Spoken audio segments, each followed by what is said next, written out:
எல்லாருமே பணத்தை கஷ்டப்பட்டு தான் சம்பாதிக்கிறோம் இல்லையா? அப்படி சேவ் பண்ணுன மணிய செலவு பண்றப்போ 1000 தடவை யோசிப்போம். Which is very fair. செலவு பண்றதுக்கு எவ்வளோ யோசிப்போமோ, அதை விட இன்வெஸ்ட் பண்ணவும் யோசிப்போம். ஏன்னா, இன்வெஸ்ட் பண்றது ஃப்ரூட்ஃபுல்லா இருக்கணும். ஏன் இத சம்மந்தமே இல்லாம சொல்றேன்னு யோசிக்கிறீங்களா? சம்மந்தம் இருக்கு. எந்த ஸ்ட்ரீம்ஸ்ல ஆர் பிசினஸ்ல காச போட்டாலும், we do have a fear of loss, isn't it? But எஜுகேஷனுக்காக இன்வெஸ்ட் பண்றது யார் நினைச்சாலும் லாஸ் பண்ண முடியாது. அதுக்கான வேல்யூ ஜாஸ்தி தான் ஆகும்.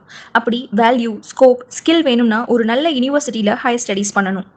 அப்படி யூகேல இருக்க ஒரு நல்ல யூனிவர்சிட்டி தான் யூனிவர்சிட்டி ஆஃப் லீட்ஸ். எபிசோட் 18ல யூனிவர்சிட்டி ஆஃப் லீட்ஸ் பத்தி தான் பார்க்க போறோம். இந்த யூனிவர்சிட்டி வுட்ஹவுஸ் லேன், லீட்ஸ்ல தான் லொகேட் ஆயிருக்கு.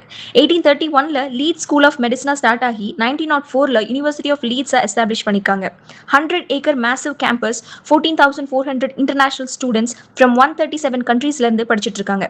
ரீசெண்டா QS வேர்ல்ட் யூனிவர்சிட்டி ரேங்கிங்ஸ்ல யூனிவர்சிட்டி ஆஃப் லீட்ஸ் டாப் 100 பிளேஸ்ல செக்யூர் பண்ணிருக்காங்க. யூனிவர்சிட்டி ஆஃப் லீட்ஸ்ல நீங்க ஜாயின் பண்ண உங்களோட 12th ஸ்டாண்டர்ட் இங்கிலீஷ்ல 70 to 75% depending on boards and 3 to 4 years bachelors degree complete பண்ணிக்கணும் with 55 to 65% based on course requirements. So approximately இப்போ நீங்களே கெஸ் பண்ணிருப்பீங்க நீங்க எலிஜிபிளா இல்லையான்னு. அப்புறம் எதுக்கு வெயிட்டிங்? கால் பண்ணுங்க. Will make the investment worth.